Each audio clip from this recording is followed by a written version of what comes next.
आमच्या फ्रेंड यांना आधी टाचेचं दुखणं जास्त होतं. पाय सकाळी झोपेतून उठला आणि जमिनीला टेकवला की लगेच टाच दुखायची. कुठे दुखत होती जास्त तुमची टाच? इथे दुखते. ओके. आणि मग आता इथे दुखते साईडला. ओके. आणि हे जे दुखणं होतं ते आणखी कुठे रेडिएट व्हायचं का तुमच्या इथं पायाचं? इथे व्हायचं. मग हे जेव्हा होत होतं तेव्हा तुम्ही अजून वेगळं काही घेत होता? एक्सरसाइज करत होता? औषध वगैरे घेत होता? नाही, काहीच नाही घेत. ओके. मग नंतर आता आपण आपली औषधं सुरू केली. हो. आठवड्याचं एक आठवडा. ते दाखवलं. आणि आपण एक इथे शेक केलं होतं मागच्या वेळेस.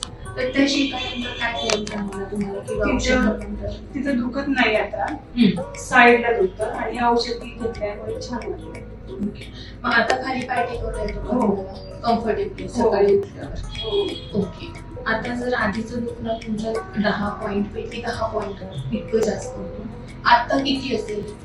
आता साधारण 9 कमी आहे. हो. ओके. म्हणजे 1% असल्यासारखं वाटतंय. पण तरी आता आधीचं पेन इथे होतं, हो. ते आता तुम्हाला थोडंसं इथे वाटतंय इकडे. आता आपण जिथे अग्निकर बघेल, अग्निकर मध्ये काही त्रास झाला तुम्हाला? नाही, काहीच नाही. नाही झाला. आणि विटेनी शेकणं वगैरे सुरू आहे ते? हो. ओके.